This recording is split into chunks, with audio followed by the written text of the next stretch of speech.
22 डिसेंबर अयन दिनाच्या दिवशी शाळेतील सर्व विद्यार्थ्यांना सूर्योदय पाहण्यासाठी रामबाग पॉईंट या ठिकाणी एकत्र करण्यात येते.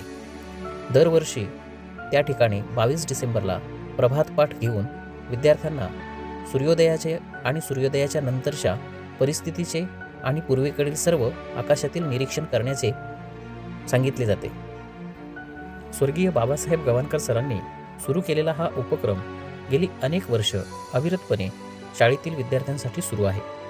22 डिसेंबरला सकाळी सूर्योदयापूर्वी सर्व विद्यार्थी एकत्र येऊन हा प्रभात पाठाचा अभ्यास करतात.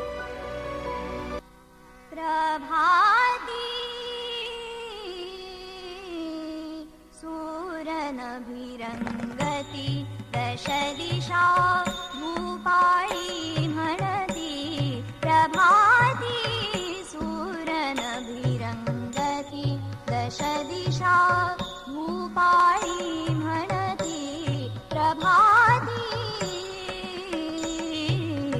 पानुपानी अमृत शिंपित कुशाहासरी हसते गुंदित पानुपानी अमृत शिंपित लागी होन फुले सुगंधित तालावर डोलती प्रभाती सूरनभिरंगती दश दिशा भूपाळी म्हणती प्रभाती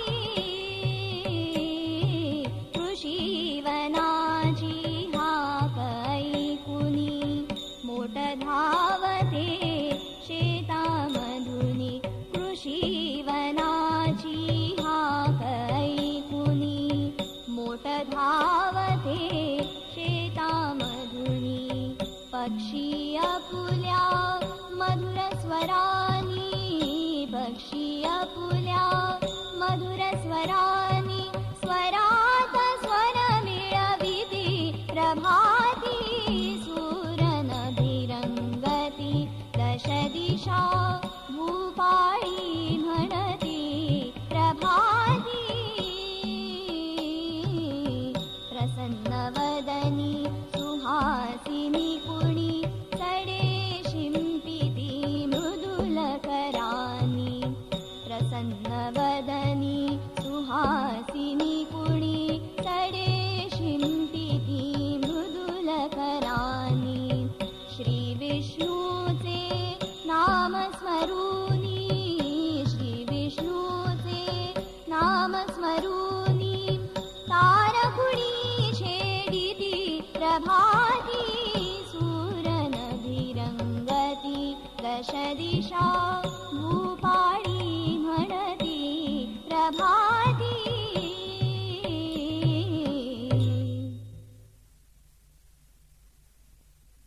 आज आपण या मोकळ्या वातावरणात आजच्या दिवसाचा आरंभ करीत आहोत. या शांत आणि मंगल वेळी आपण मन स्थिर करण्याचा प्रयत्न करायचा आहे. शरीर शांत करता येतं, स्तब्ध बसता येतं, पण मन स्तब्ध राहत नाही. ते थोडा वेळ स्तब्ध ठेवता आलं तर फार मोठं यश मिळवलं असं होईल. एखादं बहिर्गोल भिंग सूर्याच्या प्रकाशात धरून कागद पेटवण्याचा प्रयोग तुम्ही करून पाहिला असेल. एरवी त्याच सूर्यकिरणात कितीही वेळ कागद ठेवला तरी तो जळत नाही, पण भिंगातून किरण पाडले की कागद पेटतो. कारण सूर्याचे किरण फाकलेले असतात, इकडे तिकडे पसरलेले असतात. इकडे तिकडे पसरलेल्या या किरणांना बहिर्गोल भिंग एकत्रित करतं आणि सर्व किरणांची शक्ती एकवटल्यामुळे मोठी उष्णता उत्पन्न होते आणि कागद पेटतो.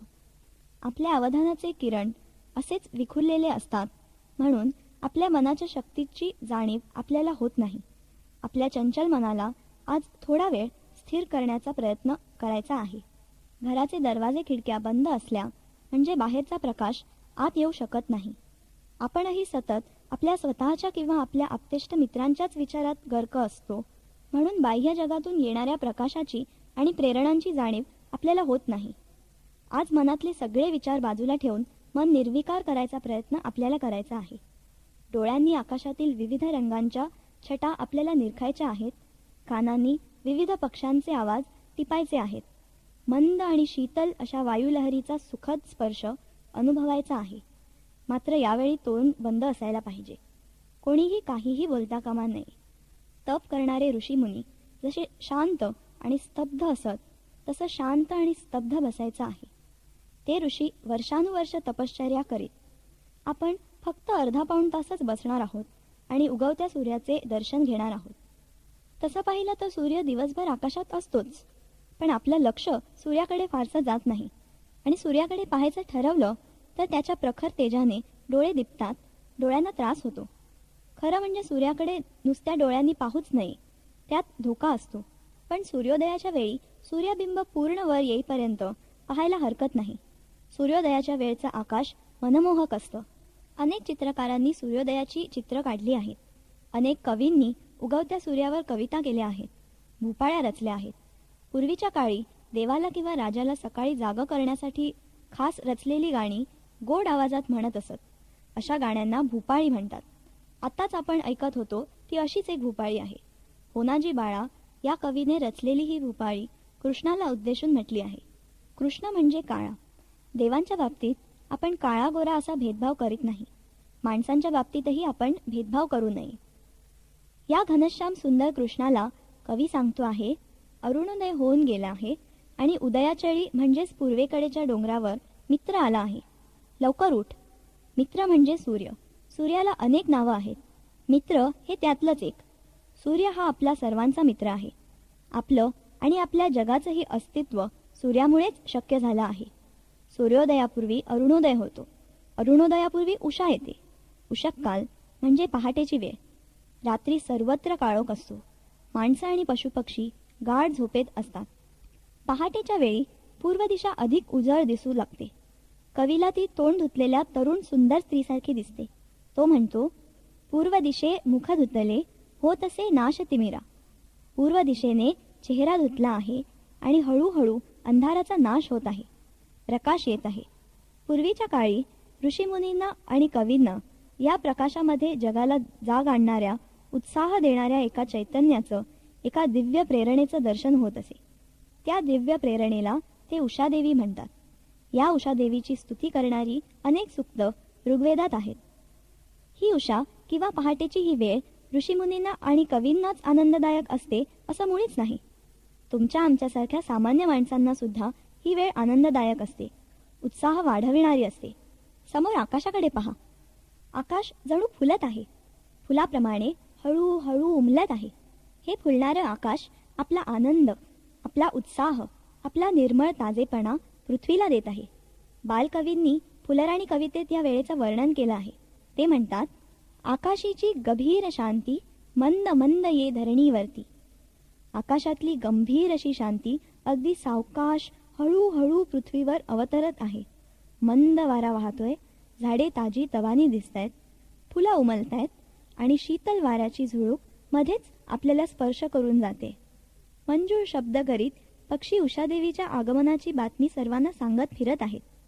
पशुपक्ष्यांपेक्षा आपल्याला या वेळेचा विशेष आस्वाद घेता येतो. पशुपक्ष्यांपेक्षा आपले कान, नाक, डोळे अधिक कार्यक्षम असतात.